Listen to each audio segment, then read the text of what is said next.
Hello friends, आज के इस वीडियो में हम बात करेंगे जो आपको इंपॉर्टेंट क्वेश्चंस प्रोवाइड किए थे इंस्ट्रूमेंटल मेथड ऑफ एनालिसिस के, उसी का हम यूनिट सेकंड के सॉल्यूशन वीडियो लेके आए हैं। Unit one already cover up हो चुका है, तो अगर आपने नहीं देखा हो तो जल्दी से जाइए डिस्क्रिप्शन बॉक्स चेक करिए, वहाँ पे आपको लिंक मिल जाएगा और साथ ही आपको टेलीग्राम का भी लिंक मिल जाएगा, जिससे आप नोट्स भी मिल जाएगा और वीडियो भी मिल जाएगा।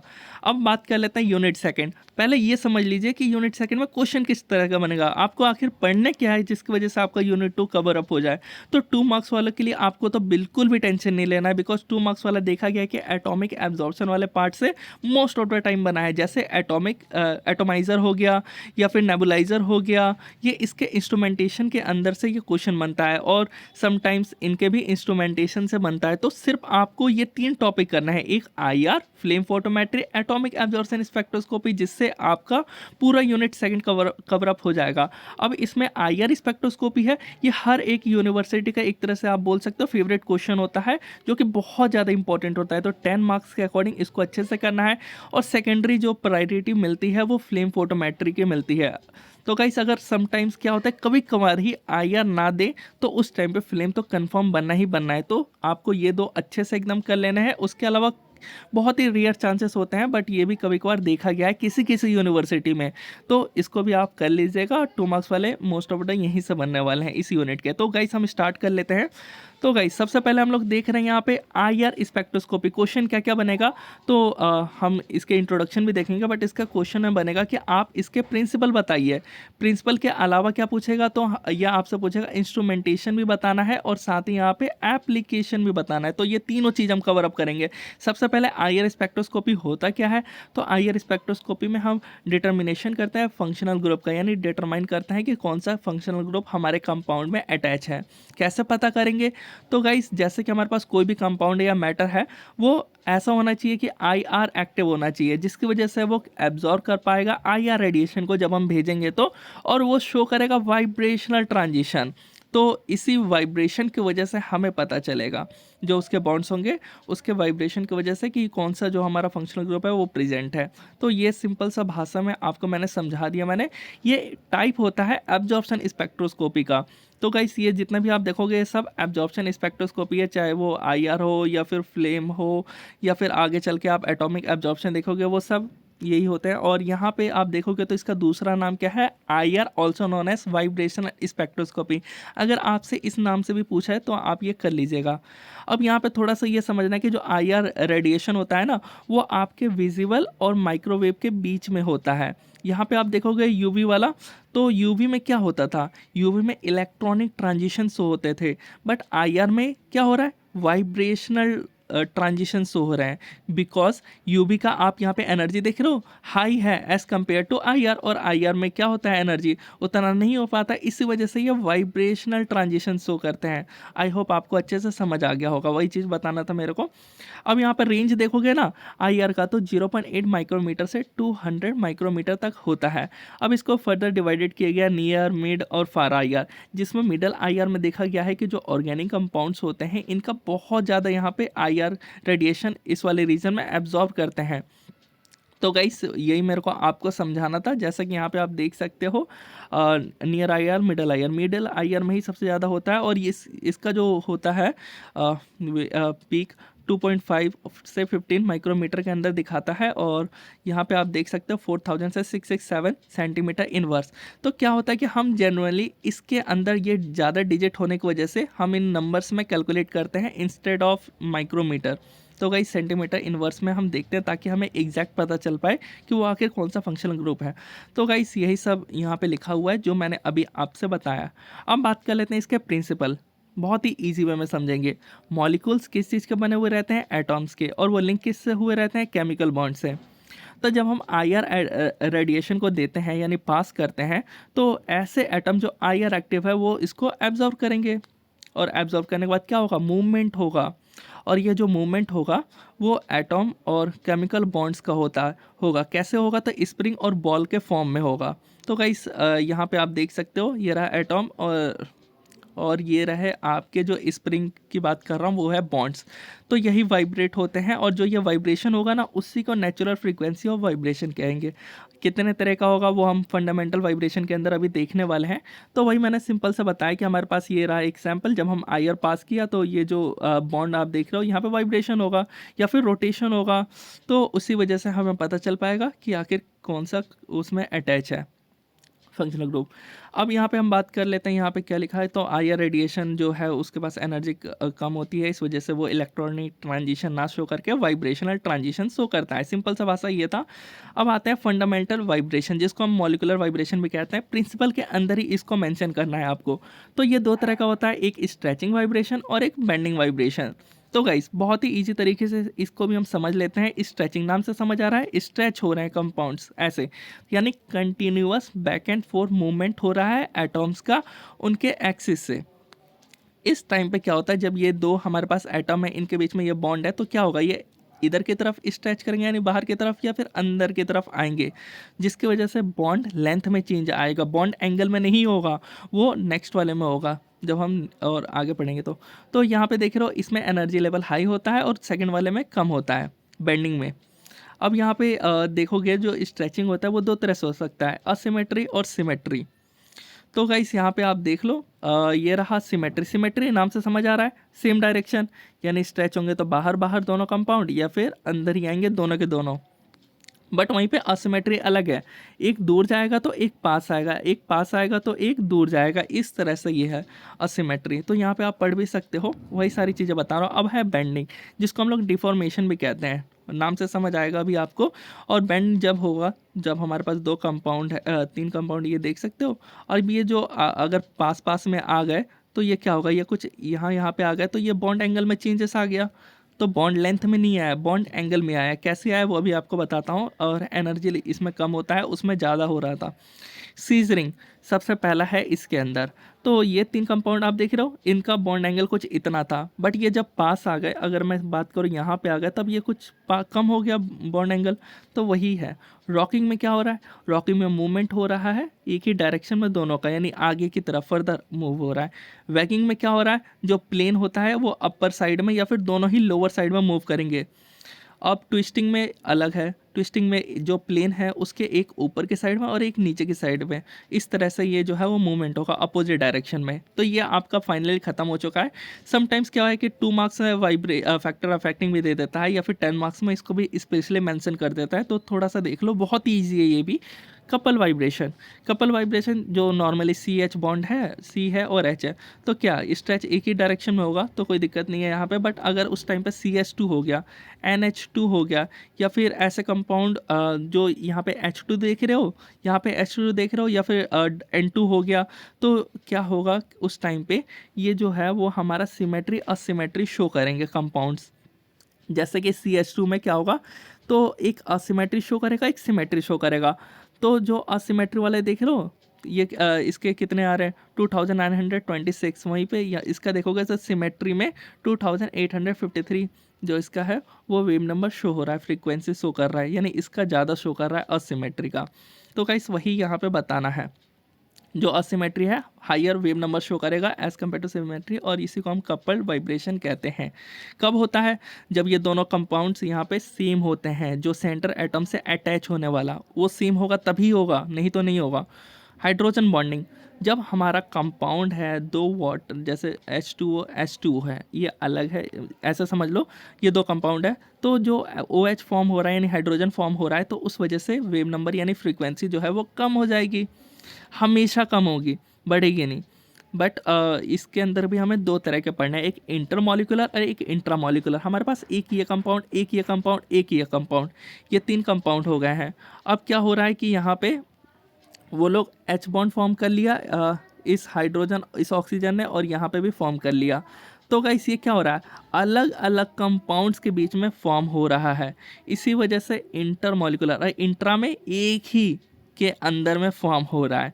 तो जो हमारा इंट्रामॉलिकुलर होता है H बॉन्डिंग वो ज़्यादा होता है as compare to intermolecular. But both में क्या हो रहा है, जो वेव नंबर है वो अब कम हो जा रहे हैं, फ्रीक्वेंसी कम शो कर रहे हैं। नॉर्मली OH का पीक आता है 3700, बट अगर उसने H बॉन्ड फॉर्म कर लिया तो उसका जो होगा वो इंट्रा और इंटर अलग अलग होंगे, इस वजह से अप्रॉक्स में लिखा हुआ है 3400 से 3200 सेंटीमीटर इनवर्स के बीच में। फर्मी रेजोनेंस थोड़ा सा समझिए। हमारे पास एक कंपाउंड है जैसे CO2। अब ये CO2 का जो हम नॉर्मली देखते हैं, जो नेचुरल इसका फ्रीक्वेंसी है, वेव नंबर है 667 सेंटीमीटर इनवर्स। बट क्या होता है फर्मी रेजोनेंस में, जो कंपाउंड होता है CO2 या फिर 3 जो भी है, तो जो ऑक्सीजन देख रहे हो 1 और 2, तो उसके साथ मल्टीप्लाई हो जाता है इसका जो एक्चुअल हमारा जो नेचुरल फ्रीक्वेंसी यानी वेव नंबर आ रहे थे उससे मल्टीप्लाई होकर के डबल हो जाते हैं। बस वही है, अगर 3 भी हो सकते थे अगर CO3 हुआ तो वही यहाँ पे आपको बताना था। अब आते हैं इलेक्ट्रॉनिक इफेक्ट, जो कि लास्ट इफेक्ट है, इसके बाद ये खत्म हो जाएगा, उसके बाद इंस्ट्रूमेंटेशन वाले पार्ट पे चलेंगे। तो जब भी चेंज होगा एब्जॉर्प्शन फ्रीक्वेंसी में, कब होगा, जब कोई ग्रुप आकर के अटैच होगा तब होगा। तो गाइस इसी को हम लोग इंडक्टिव इफेक्ट भी कहते हैं। जैसे नॉर्मली हम फॉर्मेल्डिहाइड का स्ट्रक्चर देखें तो उसका ये आ रहा है, इतने पे ये पीक शो करेगा जो हमारा फॉर्मेल्डिहाइड होगा। तो इसमें हम जो एक हटाते हैं CH3 लगाते हैं, तो इसने कम हो गया। दूसरा हमने एसीटोन ले लिया, एसीटोन में 2 अटैच कर लिया हमने उसी कंपाउंड में, तो इसका और भी कम हो गया, यानी चेंज हो रहा है फ्रीक्वेंसी, ये बताना था मेरे को। अब किस में बढ़ेगा किस में घटेगा वो भी आपसे बता देता हूँ। प्लस आई इफेक्ट शो करेगा हमारा ED से, इलेक्ट्रॉन डोनेटिंग ग्रुप या फिर इलेक्ट्रॉन रिलीजिंग ग्रुप जैसे CH3। और माइनस आई इफेक्ट कौन शो करेगा, तो इलेक्ट्रॉन विड्रॉइंग ग्रुप जैसे CLF minus.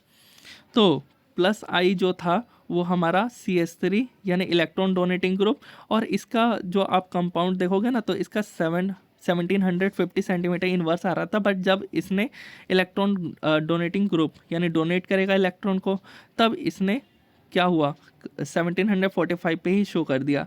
Minus I effect में इलेक्ट्रॉन विड्रॉइंग ग्रुप यानी विड्रॉ करेगा, विड्रॉ करने वाले Cl माइनस। तो ये जो कंपाउंड था उसने 725 सेंटीमीटर इनवर्स पे पीक शो किया था, ताकि ये कंपाउंड है, बट जब हमारा इलेक्ट्रॉन विड्रॉइंग ग्रुप अटैच हुआ तो कम हो गया यहाँ पे पीक। अब यहाँ पे आते हैं इंस्ट्रूमेंटेशन वाले पार्ट पे। इंस्ट्रूमेंटेशन वाले में देखोगे सिंपल सा है, यहाँ पे आपको रेडिएशन सोर्स मिलेगा। रेडिएशन सोर्स हम यूज़ करेंगे, इसमें थोड़ा अलग है IR में UV के अकॉर्डिंग। और यहाँ पे आप देखोगे तो रेफरेंस और सैम्पल सेल है। रेफरेंस सेल कौन से लेना है, वो अकॉर्डिंग टू सैम्पल सेल, जो भी हम सॉलिड लेंगे तो वो भी सॉलिड में ही लेंगे, और गैस या लिक्विड कुछ भी हम सैंपल ले सकते हैं। चॉपर मतलब एट अ टाइम जो होगा वो पास करेगा, एक ही बार में एक बंचेस ऑफ में पास नहीं कर देगा। मोनोक्रोमेटर के पास एक एक टाइम पे जितना रेडिएशन पास करना चाहिए हम बोल सकते हैं स्पेसिफिक रेडिएशन पास करेगा। अब मोनोक्रोमेटर का हमें काम मालूम है, जो पॉलीक्रोमेटिक लाइट है उसको मोनोक्रोमेटिक में कन्वर्ट करता है, मतलब अलग अलग लैम्डा की वो होते हैं रेडिएशंस। तो क्या करेगा, इस वाले लैम्डा की रेडिएशंस को पहले यह पास होने देगा ऐसे करके, मतलब एक सिंगल वेवलेंथ। और इसमें हम प्रिज्म और ग्रेटिंग मोनोक्रोमेटर का यूज़ करते हैं। इसके अलावा डिटेक्टर है जो डिटेक्ट करेगा और इलेक्ट्रिकल सिग्नल में कन्वर्ट करेगा, जितने भी रेडिएशंस होंगे उनको पता करके आखिर कितनी आ रही है। एम्पलीफायर उसको एनलार्ज करेगा डाटा को, और रिकॉर्डर में शो हो जाएगा कि भाई इतना पीक आ रहा है, अब जो कंपाउंड है हमारा वो ये वाला है। तो गाइस आई होप आपको ये समझ आ गया होगा। IR में थोड़ा सा डिफरेंस है कि यहाँ पे जो मोनोक्रोमेटर प्रेजेंट होता है वो सैंपल के बाद में प्रेजेंट होता है, ना कि पहले। तो गाइस सबसे पहले आते हैं हम रेडिएशन सोर्स। रेडिएशन सोर्स के अंदर हम लोग नर्स ग्लोअर लैंप लेते हैं। अब ये नर्स ग्लोअर लैंप आप देखोगे तो इसके अंदर 3 रॉड होते हैं, एक जिरकोनियम, इट्रियम और इर्बियम। जैसे आपने ये देखा 1 2 3। अब ये 3 जो है इनको जब आप टेम्परेचर प्रोवाइड करोगे 1000 से 1800 डिग्री सेल्सियस, इतना ज़्यादा, तब जाकर के ये IR रेडिएशंस को एमिट आउट करेंगे। तो बस वही हमारा काम था। ग्लोबल लैंप लो, ग्लोबल लैंप में एक ही रॉड होगा सिंटेड सिलिकॉन कार्बाइड का, जिसको हम टेम्परेचर 1300 से 1700 देंगे तो IR रेडिएशन एमिट आउट करेगा। सेकेंड पॉइंट जो हमारा सेल के ऊपर था, जो हम सैंपल से ले रहे थे, कुछ भी हो सकता है, सॉलिड लिक्विड गैस। अगर हमने गैस सैंपल ले रहे हैं तो हमें एक सेल चाहिए जिसके अंदर हम अपना गैस को फिल करेंगे, बट रेड्यूस प्रेशर में, जैसे 5 mm Hg में, और ये जो सेल होगा वो 10 सेंटीमीटर का होगा। तो यानी हमें ये ध्यान रखना है कि जो भी गैस होगा वो रेड्यूस प्रेशर में फिल हो। लिक्विड सैंपल की बात करते हैं। लिक्विड हुआ तो हम चाहो तो डायरेक्ट भी यूज़ कर सकते हैं या फिर उसका एक सॉल्यूशन बना सकते हैं। सॉल्यूशन बनाने के लिए हमें सॉल्वेंट ऐड करना होगा उस लिक्विड में, जैसे कि CCl4 CaCl3, जो कि IR रेडिएशन को एब्जॉर्ब नहीं करता है। और उसके बाद फाइनली हम एक क्यूवेट लेंगे, लेकिन क्यूवेट वो जो होगा वो बना हुआ रहेगा रॉक सॉल्ट से, जो IR रेडिएशन को एब्जॉर्ब नहीं करता है। देन फाइनली हम इसको पुटअप कर देंगे वहाँ पे। अब हम बात कर लेते हैं सॉलिड सैंपल। सॉलिड सैंपल हुआ तो हम एक टेक्निक का यूज़ करते हैं, नुज़ोल मल टेक्निक, और भी टेक्निक्स है बट हम एक ही पढ़ लेते हैं, ज़्यादा आपको लिखने की ज़रूरत नहीं है। हम अपने सॉलिड सैंपल को लेंगे, मिनरल ऑयल के साथ मिक्स कर देंगे, सस्पेंसन रेडी हो गया। बस सिंपल सा था। मिनरल ऑयल के साथ कोई भी हमारा जो सैंपल है सॉलिड का, उसको मिक्स कर दो ताकि सस्पेंसन फॉर्म हो जाए एक लिक्विड टाइप में। अब हम बात कर लेते हैं यहाँ पे मोनोक्रोमेटर्स। मोनोक्रोमेटर आपने ऑलरेडी पढ़ रखा है, प्रिज्म और ग्रेटिंग वाला। मोनोक्रोमेटर का काम क्या है? डिस्पर्स करता है रेडिएशन अकॉर्डिंग टू वेवलेंथ। जो अलग अलग वेवलेंथ है तो स्पेसिफिक वाला पास आउट करेगा पहले। अब यहाँ पे ये कन्वर्ट करता है पॉलीक्रोमेटिक तो मोनोक्रोमेटिक। ये सब ऑलरेडी डिस्कस हो चुका है, कुछ नहीं। यहाँ पे एंट्रेंस स्लिट जहाँ से रेडिएशंस आ रहा है, कलेक्टिव लेंस ने कलेक्ट किया, प्रिज्म के थ्रू यहाँ पे फोकसिंग लेंस से एग्जिट स्लिट से निकल गया। स्पेसिफिक वेवलेंथ निकालने का यह प्रोसीजर एट अ टाइम, एक तरह का वेवलेंथ। तो बस वही बता रखा है इसमें, और चाहो तो आप प्रीवियस वीडियो में जाके और अच्छे से देख सकते हो जो यूनिट 1 के है। डिटेक्टर, डिटेक्टर क्या काम करेगा? यहाँ पे डिटेक्टर अलग होते हैं और ये डिटेक्ट करते हैं जो चेंज इन वेव नंबर आया है, इंटेंसिटी आया है, उसको। कैसे काम करते हैं वो आप थोड़ा सा अच्छे से समझिए। पहला है बोलोमीटर। बोलोमीटर जो कि एक थर्मोमेटल कंडक्टर है, हीट के रिगार्डिंग आप समझ लीजिए इतना। और ये बना हुआ रहता है थिन मेटल कंडक्टर से। अब ये है कि जब भी हम IR को पास करेंगे तो हमारा ये रहा बोलोमीटर। अब इस बोलोमीटर के पास आया IR रेडिएशन, जिसकी वजह से 1 डिग्री सेल्सियस बढ़ा। ये 1 डिग्री कहाँ से आया? जो रेडिएशन आ रहा है ना, रेडिएशन आने से 1 डिग्री सेल्सियस टेम्परेचर हुआ बोलोमीटर में। और जो इसका रेजिस्टेंस जितना शो करता था, मतलब 1 डिग्री पे इतना रेजिस्टेंस होगा ना 1%, तो क्या हो रहा है कि ये मल्टीप्लाई कर दो इसको कितने से, 0.4 से, यानी 0.4% और बढ़ा दे रहा है। जितना नॉर्मल रेजिस्टेंस आना चाहिए उससे 0.4% ये बढ़ा देता है, बस बोलोमीटर। यही आपसे बताना था। तो आप कैलकुलेट कर सकते हो, अगर 10 डिग्री हुआ तो उसको 4% से जितना नॉर्मली रेजिस्टेंस आना था मल्टीप्लाई करके, और वो हम करंट फ्लो जो है जितना चेंज हुआ है वो हम पता कर सकते हैं और मेजर कर सकते हैं इंटेंसिटी को। सिंपल सा था। थर्मोकपल, 2 वायर लेंगे, A एंड B, आप नॉर्मल से देख ही सकते हो। 2 वायर लिया, ज्वाइन किया हमने, एक को हमने हॉट सेशन में रखा, एक को कोल्ड सेशन में रखा। उसके बाद जब भी हम IR को हमने भेजा, IR रेडिएशन को, तो क्या होगा, एक तरफ हॉट होने लगेगा तो दूसरी तरफ ऑटोमेटिकली कोल्ड हो जाएगा। तो गाइस यही आपसे मेरे को बताना था। और इसी हॉट और कोल्ड होने की वजह से जो टेम्परेचर का डिफरेंस आ जाएगा, यानी टेम्परेचर का डिफरेंस आने की वजह से क्या हुआ, मूवमेंट होगा इलेक्ट्रॉन का हायर से लोअर की तरफ, और जो करंट जनरेट हुआ है उसको हम लोग मेज़र कर लेंगे, उसके इंटेंसिटी को पता चल जाएगा। एक तरफ इतना हुआ है तो दूसरी तरफ कम हो गया है। अब नेक्स्ट वाला है थर्मिसीटर। थर्मिसीटर बोलोमीटर के जैसा ही है, बट इसमें यह था कि 1 डिग्री जब तुम प्रोवाइड करोगे IR रेडिएशन जाएगा, और 1 डिग्री थर्मिसीटर के अंदर जाएगा तो जितना रेजिस्टेंस शो कर रहा था उससे कम हो जाएगा, 5% इसमें डिक्रीज हो रहा था। इसलिए temperature is inversely proportional to resistance, उसमें डायरेक्टली प्रोपोर्शनल टू रेजिस्टेंस था।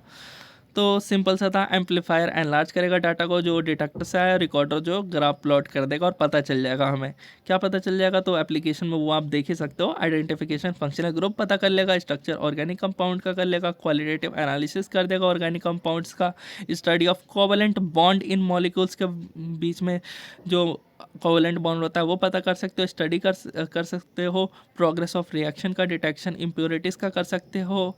तो वैसे ये कुछ थे एप्लीकेशन जो आप पढ़ लोगे ईजिली। अब आते हैं जो सेकंड और मोस्ट इम्पॉर्टेंट था, सेकेंडरी प्रायोरिटी फ्लेम फोटोमेट्री की थी। अलग अलग नेम से भी पूछा जाता है, atomic emission spectroscopy, flame emission spectroscopy. Flame photometry जो है वो बेस्ड होता है measurement of intensity of light के, कि कितना इंटेंसिटी जो लाइट है उसको मेज़र करते हैं जब हमारा कोई मेटल एटॉम फिल्म के कांटेक्ट में आता है। तब जब मेटल कांटेक्ट आएगा फिल्म के, क्या होगा, एमिशन रेडिएशन को ये एमिट करेगा, उसी से हम मेज़र कर लेंगे। तो गाइस यही था। तो जो हमारा वेवलेंथ आएगा जो कलर आ रहा है उसका, उससे हम पता करेंगे अच्छा हमारा एलिमेंट जो है वो ये है, ये मैग्नीशियम है क्या है, उसी से पता चलेगा वेवलेंथ ऑफ द कलर से। और इंटेंसिटी ऑफ कलर से पता चलेगा कि अच्छा ये इतना है, जैसे 5% 10% जितना भी होगा वो क्वांटिटी बताता है। मतलब एप्लीकेशन समझ आ गया, क्वालिटेटिव क्वांटिटेटिव एनालिसिस करता है जिसमें पता करता है और क्वांटिटी भी पता करता है एलिमेंट्स के साथ साथ। फ्लेम फोटोमेट्री को हम लोग फ्लेम एमिशन स्पेक्ट्रोस्कोपी भी कहते हैं, बिकॉज इसके अंदर फ्लेम का यूज़ किया जाता है। इसी वजह से तो एक्साइटेशन होता है एटॉम्स का। अब यहाँ पे प्रिंसिपल देख लो गाइस, जब भी हम लिक्विड सैंपल एक लेते हैं, मेटेलिक सॉल्ट क्या होता है, कुछ भी हो सकता है, यहाँ पे LiCl CaCl तो कुछ भी हो सकता है। तो इंट्रोड्यूस करेंगे फ्लेम को तो ये सब कुछ होगा। क्या क्या होगा, तो सबसे पहले तो नॉर्मली आपको समझाना है मेरे को, तो यहाँ पे आपको अच्छे से समझ आएगा। तो जब भी हम क्या करेंगे, हम अपना मेटेलिक सॉल्ट लिया हमने, वो हमारा सैंपल हुआ, ऑटोमाइज़र के अंदर गया, ब्रेक डाउन हुआ और ब्रेक डाउन होने के बाद यहाँ से हमारा जो कंप्रेस फ्यूल और एयर जा कर के यहाँ पे आग जलाने का काम कर रहे हैं एक तरह से वहाँ पे। और जब बर्निंग स्टार्ट हो गई तो हमारा जो ये छोटे छोटे पीसेस थे, वो छोटे छोटे पीसेस वो क्या हो रहे हैं, वो एक तरह से वेपराइज हो रहे हैं। वेपराइज कब हो रहा है, बिकॉज वो फ्लेम के कांटेक्ट में आ चुके हैं। तो गाइस वही यहाँ पे बताएगा कि फ्लेम के कांटेक्ट में आने की वजह से वो एक्साइटेड स्टेट में चले जाते हैं हमारे एटॉम्स और रेडिएशन को एमिट आउट कर देते हैं, जिसकी वजह से हम लोग मेजर कर देते हैं जो वेवलेंथ है और इंटेंसिटी है उसको पता कर लेते हैं। तो सिंपल सा था, एक और बार देख लो आप। सैंपल कंटेनिंग मेटेलिक सॉल्ट, जो मेटेलिक सॉल्ट है सैंपल हमारा, वो एटोमाइजर के कांटेक्ट में आते ही साइज़ को छोटा होगा। मिक्सिंग चैम्बर में क्या हो रहा है, वो आग जलने का एक तरह से प्रोसेस होता है, और जब भी जलेगा तो हमारा पार्टिकल्स जो फ्लेम के कांटेक्ट में आएंगे एमिट करेंगे रेडिएशन को, और वो पास होंगे मोनोक्रोमेटर से। और फिल्टर का काम है कि भाई छोटे छोटे रेडिएशन को एब्जॉर्व करके और एक ही बार में डिटेक्टर के पास भेजो, जो इंटेंसिटी ऑफ रेडिएशन को पता करेगा, और एम्पलीफायर और डिस्प्ले जो है वो आगे काम कर देंगे ग्राफ प्लॉट करके। सबसे पहले है उसके अंदर बर्नर। बर्नर कौन सा लेंगे हम लोग, तो मेकर बर्नर या टोटल कंजप्शन बर्नर ले सकते हैं। फ्लेम फोटोमेट्री के अंदर जो ये सेवरल बर्नर यानी जो फ्यूल ऑक्सीडेंट के कॉम्बिनेशंस को हम यूज़ करते हैं ताकि प्रोड्यूस करें एनालिटिकल फ्लेम। मिरर हम यूज़ करते हैं, तो मिरर से भाई ये जो मिरर है आप देख रहे हो, तो ये रेडिएशन अलग अलग तरह से फ्लो हो रहा है, तो ये क्या करता है एक ही मतलब कैप्चर कर लेता है इन सभी रेडिएशन को और एक जगह पर फ्लो करने का काम करवा रहा है। मोनोक्रोमेटर का काम क्या है, कन्वर्ट करता है पॉलीक्रोमेटिक टू मोनोक्रोमेटिक। ये ऑलरेडी हमने बहुत बार पढ़ रखा है। मोनोक्रोमेटर का काम क्या है, प्रिज्म मोनोक्रोमेटर इसमें यूज़ किया जाता है ताकि एक तरह के वेवलेंथ के एक एट अ टाइम, क्योंकि दो कंपाउंड हो सकता है ना, मैग्नीशियम और कैल्शियम अलग अलग कंपाउंड हुए, तो भाई एट अ टाइम एक रेडिएशन को पास करेगा ताकि हमारा पास एक पहले पता चल जाएगा। सॉरी, हाँ, तो हम कहाँ पे थे, हम ये कंप्लीट हो गया। अब फ़िल्टर पे आते हैं। फ़िल्टर का काम यही है कि भाई अलग जो हमारे पास वो एक्साइटेड स्टेट में गए थे, जो रेडिएशन उन्होंने छोड़ा था, तो कुछ रेडिएशन इस तरह से आए थे और कुछ रेडिएशन थे वो एकदम कम आए थे। तो कम वाले जो रेडिएशंस थे उनको ये फ़िल्टर ही एब्जॉर्ब कर लेगा, और फ़िल्टर एब्जॉर्ब करके एक ही बार में डिटेक्टर के पास भेज देगा कि मतलब चले जाओ एक ही बार में, जिसकी वजह से कोई भी एरर ना आए, मतलब कमी ना आ जाए, अदरवाइज़ फिर कम डिटेक्ट होगा और फिर हमें जो है वो एरर आ जाएगा और वैल्यू कम मिलेगी। अब डिटेक्टर में आते हैं। डिटेक्टर के अंदर हम लोग यहाँ पे कौन सा यूज़ कर रहे हैं, फोटो मल्टीप्लायर का। सिंपल सा हमने इसको भी ऑलरेडी पढ़ रखा है यूवी वाले में, जो मेजर करता है इंटेंसिटी ऑफ रेडिएशन को। ये क्या करता है, लाइट जो भी रेडिएशंस आई हुई है फिल्टर से मोनोक्रोमेटर से पास होते हुए, उसको ये इलेक्ट्रिकल सिग्नल में कन्वर्ट करने का मेन काम करता है। इलेक्ट्रोड कैथोड की वजह से वो हमें पता चल जाता है इतनी इंटेंसिटी है, उसको ये भेज देता है आगे एम्पलीफायर टू डिस्प्ले, तो हमें वो ग्राफ मिल जाता है और पता कर लेते हैं कितना क्वालिटी और क्वांटिटी हम पता कर लेते हैं कौन सा एटॉम है, जैसे कि sodium magnesium potassium lithium beryllium, इन सबको पता करने का काम करता है ग्रुप 1 और ग्रुप 2 में। और इसका यूज़ भी हम करते हैं ग्लास एनालिसिस में, वाटर एनालिसिस में, वो पानी पीने लायक है कि नहीं, बायोलॉजिकल फ्लूइड्स में, और क्वालिटेटिव क्वांटिटेटिव हमने किया है मेटल का, जो ऑलरेडी हमने पता कर रखे हैं। तो ये हो गया कंप्लीट। अब हम पढ़ लेते हैं एटॉमिक एब्जॉर्प्शन स्पेक्ट्रोस्कोपी के बारे में। सो गाइस, यहाँ पे जैसे कि आप देख सकते हो atomic absorption spectroscopy, I hope clear होगा। तो इसमें क्या होता था, यूवी और आईआर स्पेक्ट्रोस्कोपी हम जब करते थे वो भी एक तरह से टाइप ही था। इसके अंदर एब्जॉर्प्शन स्पेक्ट्रोस्कोपी हो रहा था, मतलब एब्जॉर्प्शन हो रहा था उसके अंदर, और वो मॉलिक्यूल्स का एक्साइटेड लेवल इन सब पे काम चल रहा था। बट एटॉमिक एब्जॉर्प्शन में क्या होता है, ये जो वो बताता है हमारे एटॉम के स्ट्रक्चर को, एक्चुअली किस तरह से वो स्ट्रक्चर है, क्या स्ट्रक्चर है, उसके बारे में बताता है कि हमारे कौन कौन से जैसे मेटल्स है। It is very common technique for detecting, क्या डिटेक्ट करने के लिए, मेटल और मेटलॉइड्स इन सैंपल, सैंपल के अंदर कौन कौन से मेटल जो है वो एक से ज़्यादा है तो उनको पहचानना, बताना, क्वांटिटी बताना, इसका काम यही है। अब it is very reliable and simple to use, बहुत ज़्यादा भरोसेमंद प्रोसेस मतलब ये है एटॉमिक ऑब्जर्वेशन स्पेक्ट्रोस्कोपी, और बहुत ही सिंपल है यूज़ करने का। It can analyse above 62 elements, 62 से भी ज़्यादा एलिमेंट्स को एनालाइज ऑलरेडी कर चुके हैं। It also measure the concentration of metal in the sample, sample के अंदर कौन से मेटल्स हैं, उनके कितना क्वांटिटी है उसको भी पता करने का ये काम करता है। और the first atomic absorption spectroscopy जो किया था वो CSIRO साइंटिस्ट जिनका नाम है एलन वॉस इन 1954 में किया हुआ था। प्रिंसिपल आप देख सकते हो जो कि बहुत ही सिंपल सा है। यहाँ पे जो ये टेक्निक है वो basically the principal that free atoms generated in atomiser can absorb at specific frequencies, अलग अलग फ्रीक्वेंसी होगा जब हम एटोमाइजर से जो होगा वो छोटे छोटे पीसेस में कट करके, और जब नेबुलाइजर के पास भेजेगा फ्लेम के कांटेक्ट में आने की वजह से जब वो एमिट करेंगे रेडिएशंस को, तो वो भी मैं आपको थोड़ा और अच्छे से यहाँ पे इंस्ट्रूमेंटेशन में आपको मैं समझाता हूँ। सो गाइस जैसा कि हमने पता किया था, अभी आप देख रहे थे इसके प्रिंसिपल में, तो प्रिंसिपल ये बताता है कि जो हमारा सैंपल है, सैंपल में क्या है, मेटल्स प्रेजेंट है, तो उसके बारे में बताएगा कितना क्वांटिटी में प्रेजेंट है ये।